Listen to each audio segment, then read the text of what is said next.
I have to restart it, but then again, the computer update the same.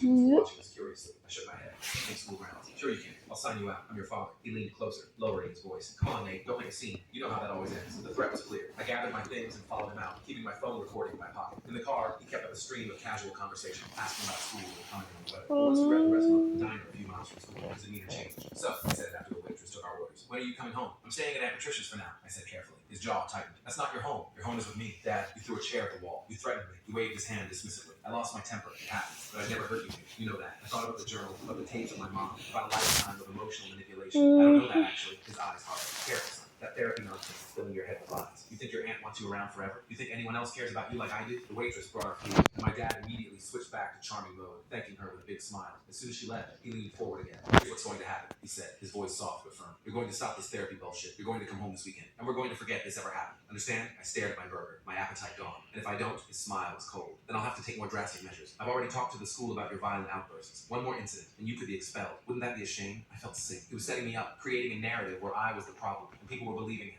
Principal, the teachers, probably even Aunt Patricia. I ate a few fries to avoid responding, my mind racing. After lunch, he dropped me back at school with a warning to think carefully about what he said. I went straight to the bathroom and threw up everything I just eaten, and I listened to over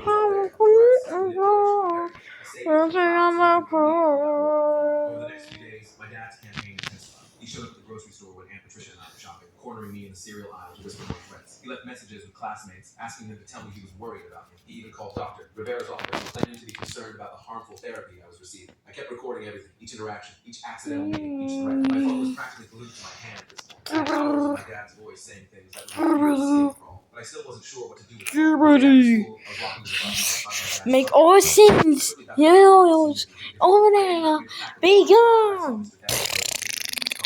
I called out, jogging over to him. Got a minute? He looked up, surprised. Sure, Miller. What's up? I glanced around nervously. My dad's out front. I'm trying to avoid him. Mr. Devlin nodded like this was a perfectly normal request. Need a ride somewhere? I hesitated, then nodded. It was not too much trouble. In his car, which smelled like coffee and old books, I finally worked up the courage to ask him about the note he gave me. How did you know? About my dad.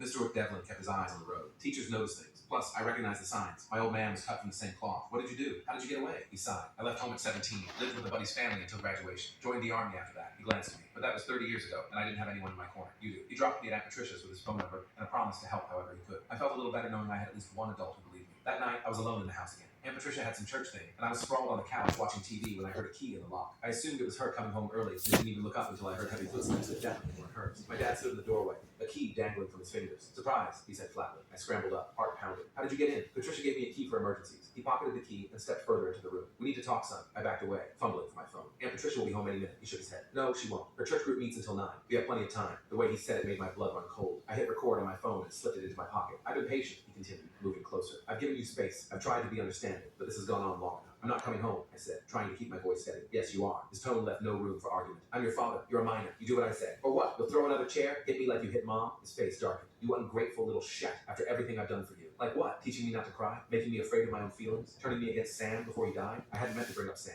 but once I started, I couldn't stop. All the anger and grief I've been suppressing came pouring out. You know what? Sam was right. He was always right. It's okay to have feelings. It's okay to cry. You're the one who's messed up, not me. My dad lunged forward so fast I barely saw him move. He grabbed my shirt and slammed me against the wall. Pictures rattled and fell. I was so shocked I couldn't even fight back. You listen to me, he hissed, his face inches from mine. You're coming home tonight. You're going to tell Patricia and everyone else that you made it all up for attention, and you're going to stop this therapy nonsense immediately. I could smell beer on his breath. His eyes were wild, unfocused. This wasn't the calculated, manipulative dad I was used to. This was something worse. No, I said, surprising myself with how calm I sounded. I'm not doing any of that. Instead, he hit me hard, right across the face. The sting was shocking, but what surprised me more was that I didn't feel afraid anymore. Just angry. Really, really angry. That's the best you got? I asked, tasting blood where my lip had split. Go ahead, hit me again. Show me what a real man you are. He raised his hand again, but this time I was ready. I ducked under his arm and shoved him as hard as I could. He stumbled backward, caught off guard by my resistance. I never fought back before. What the hell do you think you're doing? He demanded. Standing up for myself. Finally, he charged at me like a bull, but I sidestepped and stuck out my foot. He tripped and crashed into the coffee table, shattering the glass top. He lay there for a moment, stunned, blood trickling from a cut on his forehead. I grabbed my phone from my pocket, making sure it was still recording. Get out, now. He stood up slowly, glass crunching under his boots. You think this changes anything? You think anyone will believe you over me? I have recordings, I said. Lots of them. You threatening me, manipulating me, and now this. I held up my phone. So yeah, I think they'll believe me. Something shifted in his eyes. Fear, maybe, or the realization that he'd lost control of the situation. He took a step toward me, then stopped, and we both heard a car door slam outside. This isn't over, he growled, heading for the door. Yes, it is, I replied. Aunt Patricia walked in just as my dad was leaving. She looked from his bloody face to the destroyed living room to my split lip. What happened? She gasped. My dad started to speak, but I cut him off. He broke in. He attacked me, and I have it all on tape. For once, my dad had nothing to say. He pushed past Aunt Patricia and disappeared into the night. She stood frozen in the doorway, keys still in her hand. I'm calling the police, I said, already dialing. This time, when the officers arrived, I had more than just my word. I had the recording of the entire attack, plus all the others I'd been collecting. I had the journal with his handwriting. I had the tapes of my mom, and most importantly, I had the truth. The police took my statement and the evidence. They went looking for my dad, but couldn't find him that night. Aunt Patricia sat with me through it all, holding an ice pack to my lip and apologizing over and over for not believing me sooner. I knew, she admitted, tears streaming down her face. Deep down, I always knew what kind of man he was. But he's my brother, and I didn't want to see him. Did he call my mom? I asked bluntly. She flinched. I don't know for sure. The police ruled it an accident, but she had called me that day, saying she was finally going to leave him. That she found an apartment for her and the baby, you. She sounded scared but determined. I nodded, pieces clicking into place, and then she conveniently crashed her car that night. There was never enough evidence to prove otherwise. Aunt Patricia said softly. No, But I no always knew. interrupted The it. next few days were a blur of police interviews and meetings with social workers. My dad was eventually found and arrested for breaking and entering, assault, and violating the temporary restraining order that had been put in place after the first incident. He was released on bail in order to stay away from me and Aunt Patricia. Word spread quickly. Some kids avoided me like I had a plague. Others suddenly wanted to be my friend, hungry for gossip. I ignored most of them, focusing instead on the few people who actually mattered, like Mr. Devlin, who checked in on me every day, and even came to quote me for moral support. I didn't press additional charges against my dad. I didn't need to. The restraining order became permanent, and he was required to attend anger management classes and appear in court if he ever wanted to see me. Not that I wanted to see him. Aunt Patricia and I reached an understanding. Her house was home, but it was safe. She wasn't a mom, but she was trying. We agreed I'd stay with her until college, and she even converted the home office into a proper bedroom for me. So I didn't have to.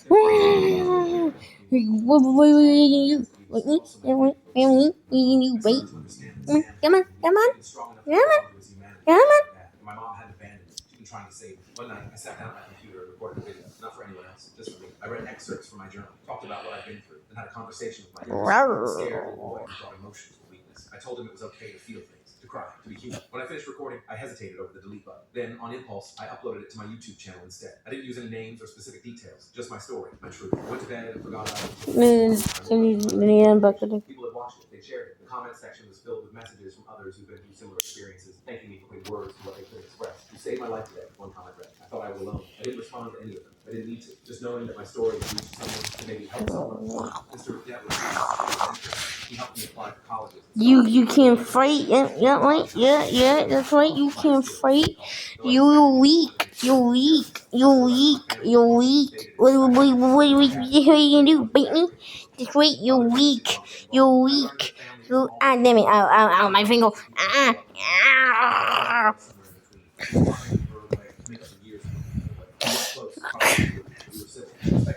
Ow, damn it. Lenny, ow. Dick. He grabbed both of my eyes. You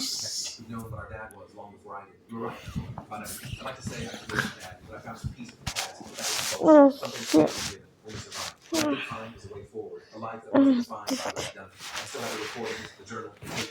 Son of a... Oh my god! Ow! Ow! Even when no one wants to hear it. Sometimes I think about that little boy on his 4th birthday, crying in the bathroom, learning the hardest lesson of his life. I wish I could go back and tell him that his dad was wrong. That feeling things doesn't make you weak, it makes you human. That the real strength isn't in hiding your emotions. Ow! But I can't go back. I can only go forward. And that's exactly what I'm doing. Coles has so many good Back off! Back off! Oh my god! His placemats and scallop dishes are just what I needed for our outdoor space. You can find all of He's more. here! Got him! I got him! I have him look great! Look!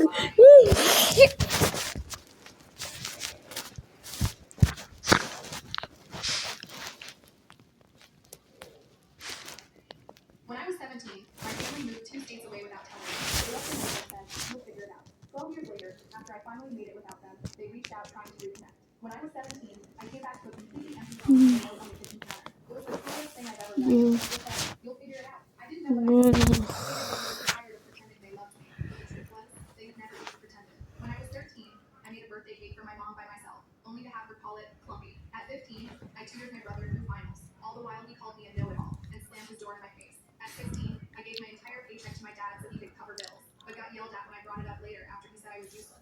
I was always useful, but never loved. My parents and my brother, my only family, had packed up and moved 2 states away. Please. I found out from the landlord a week later. I had to move out because they canceled the lease early. I slept at a friend's house for 3 nights before I ran out of places to go. Eventually, I was sleeping in the back of a storage unit God damn it.